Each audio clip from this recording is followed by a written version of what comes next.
voyage au cœur de la vie, ici et ailleurs. Space, en partenariat avec l'Agence spatiale européenne.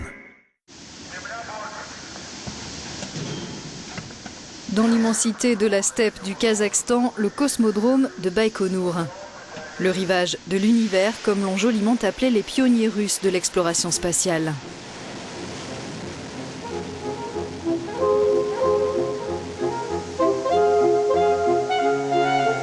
Un lanceur Soyouz décolle, un spectacle captivant offert par une fusée unique. C'est une création, c'est un objet d'art et en même temps un objet historique. Toutes ces qualités sont tellement énormes et c'est tellement rare d'avoir toutes ces qualités en même temps que dans le milieu spatial, Soyouz est un mythe. Et c'est sous les tropiques que ce mythe ouvre un nouveau chapitre de sa longue carrière. Au CSG, le centre spatial guyanais, des techniciens russes s'affairent à l'assemblage de fusées Soyouz. Le lanceur mythique se tropicalise.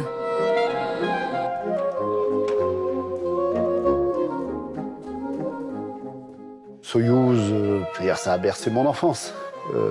C'est le lancement de Spoutnik, le lancement de Gagarine. Et je dois dire, voir Soyouz décoller de Guyane française, c'était quelque chose que je n'imaginais pas voilà 10 ans et qui va maintenant se réaliser. 1957, le monde découvre le Spoutnik et ses fameux bip-bip. Le premier satellite artificiel est alors mis en orbite par un lanceur Semyorka dérivé d'un missile balistique. Ce n'est pas encore un véritable Soyouz, mais son ancêtre. 1961, nouveau coup d'éclat de l'astronautique soviétique. Youri Gagarin devient le premier homme dans l'espace. Sa capsule Vostok, lancée par une fusée homonyme, est une évolution du Semyorka. Derrière ses exploits, l'ingénieur soviétique Sergueï Korolev, qui s'est inspiré de Vostok pour créer Soyouz. C'est un véhicule qui vole depuis plus de 50 ans aujourd'hui. Il a accumulé plus de 1700 lancements, dont très peu d'échecs. C'est le lanceur aujourd'hui qui a le taux de réussite le plus élevé. Sergueï Korolev avait conçu Soyouz pour les vols habités, le lanceur et la capsule spatiale qui porte le même nom et où 3 astronautes prennent place dans un espace exigu sont devenus les chevaux de labour de missions historiques, comme par exemple la station orbitale russe Mir de 1986 à 2001.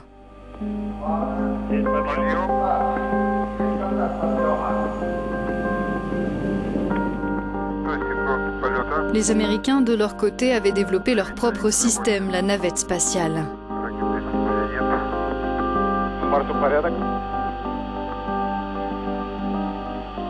Alors même qu'il a commencé, le lanceur a commencé à être utilisé environ une vingtaine d'années avant la navette américaine. La navette américaine a été arrêtée au mois de juillet et aujourd'hui Soyouz reste le dernier lanceur pour transporter les astronautes dans la station internationale.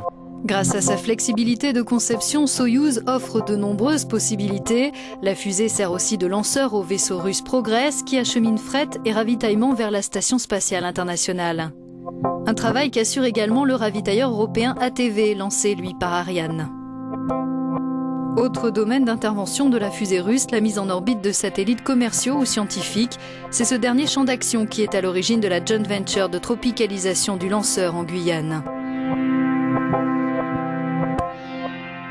La commercialisation de Soyouz par une entité industrielle avec la partie russe vient des années 90. Il est clair que l'ESA, devenant un client important de Soyouz, préférait utiliser Soyouz à partir d'une base européenne plutôt qu'à partir d'une base au Kazakhstan. Le deuxième élément, c'est qu'Ariane Espace avait l'exploitation d'un seul lanceur, Ariane. Et Ariane Espace pouvait tirer bénéfice d'avoir un gros lanceur et un lanceur moyen à exploiter en parallèle. En 2003, un accord historique est signé entre la France et la Russie pour implanter le programme de développement de Soyouz en Guyane. Ce contrat marque le début de la construction des infrastructures de lancement sur le site de Sinnamary, à quelques 13 km des installations d'Ariane à Kourou. Sa localisation permet d'améliorer les performances. Tout près de l'équateur, l'effet de fronde de la rotation de la Terre est une aide précieuse. L'idée a été de construire un pas de tir de Soyouz en Guyane parce que le seul fait de transporter le lanceur de Baïkonour à la Guyane permet de gagner 1 tonne de performance vers l'orbite géostationnaire parce que depuis Baïkonour on a 2 tonnes et depuis la Guyane on a un peu plus de 3 tonnes. Le long de la Volga, à 860 km de Moscou, la ville de Samara a toujours vécu au rythme de l'astronautique. C'est là que se concentrent les usines TSKB Progress qui ont produit jusqu'à 60 lanceurs par an dans les années 80.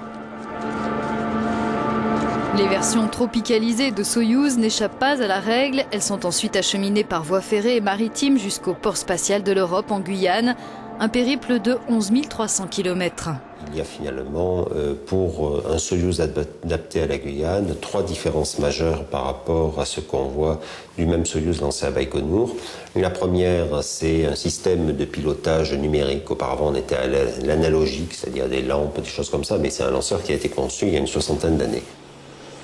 Deuxième modification, une grande coiffe. Le lanceur qui est utilisé depuis Baïkonour utilise une coiffe de 3 mètres de diamètre et qui fait 5 ou 6 mètres de long. Là, nous avons une coiffe qui fait 4 mètres 11 de diamètre et 11 mètres 4 de long. Donc c'est très très long, ça permet de mettre des satellites. Et puis, troisième modification, eh bien, nous avons développé ce qu'on appelle un petit étage orbital qui s'appelle Frégate, qui est placé entre le lanceur et les satellites et qui va permettre de manœuvrer afin de déposer les satellites exactement sur la bonne orbite, sur l'orbite visée. Frégate peut être manœuvrée à volonté grâce à ses moteurs autonomes. Pour affiner une mise sur orbite, les ingénieurs de vol peuvent les éteindre et les rallumer une vingtaine de fois. Pour ce premier lancement de Guyane, Soyouz participe une nouvelle fois à la mission Galileo, le système de navigation par satellite développé par l'Europe. Les 2 premiers satellites tests avaient été mis en orbite depuis Baïkonour en 2005 et 2008. Aujourd'hui, les 2 premiers satellites opérationnels, eux, vont être lancés toujours par Soyouz, mais à partir de Guyane française. Donc oui, c'est un double événement. Premier lancement de Soyouz, premier satellite opérationnel Galileo en orbite. Frégate emmène les 2 satellites de 700 kg à 23 000 km d'altitude sur l'orbite opérationnelle de la constellation Galileo. 3h50 après le décollage, ils sont largués sur la même orbite. C'est ainsi que Soyouz doit accomplir sa mission.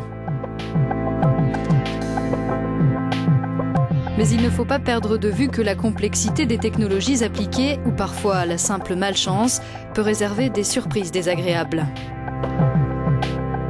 L'écart entre le succès et l'échec est très faible. Il suffit d'un tout petit problème pour qu'on passe du succès total à l'échec total. Charleroi, dans les Ardennes belges. C'est ici que l'on construit le seul élément qui n'est pas produit par les usines Progress de Samara. Il s'agit du système de neutralisation du Soyouz, mis en œuvre en cas d'anomalie lors du lancement.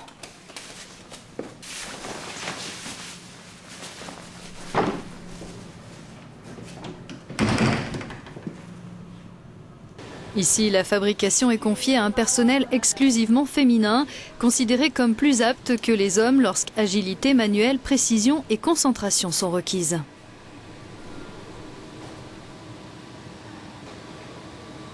Suite à la législation française, quand on lance une fusée dans l'espace, on doit pouvoir contrôler sa trajectoire à coup sûr et en cas de problème, on doit pouvoir protéger les populations et les habitations, le matériel, la base de lancement.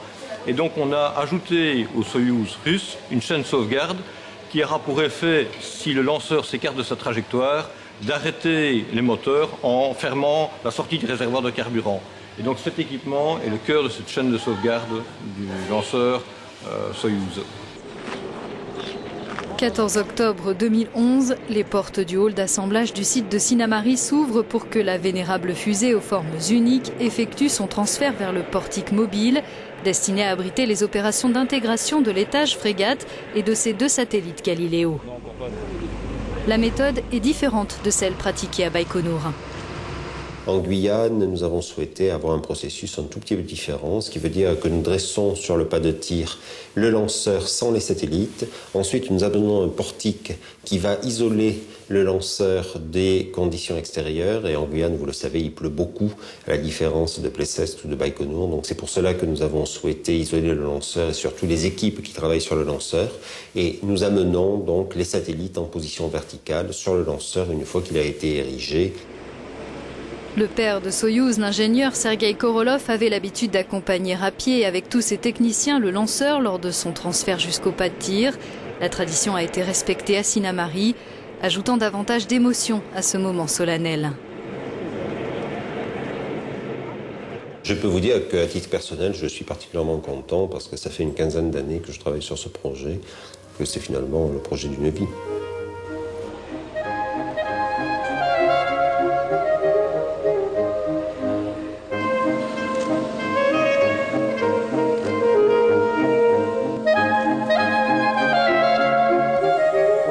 L'événement est historique, c'est le premier vol de Soyouz hors d'un cosmodrome russe et le premier d'un lanceur étranger depuis le port spatial de l'Europe.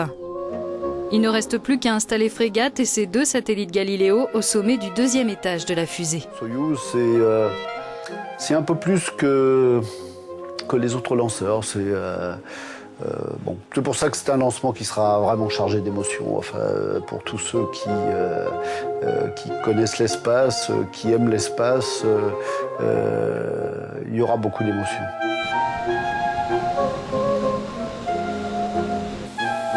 Le premier Soyouz n'a pas encore décollé de Guyane que le carnet de commandes d'Ariane Espace comporte déjà 17 commandes. C'est le début d'une aventure humaine et technologique entre les équipes russes et européennes, à l'unisson pour réussir ce pari stratégique.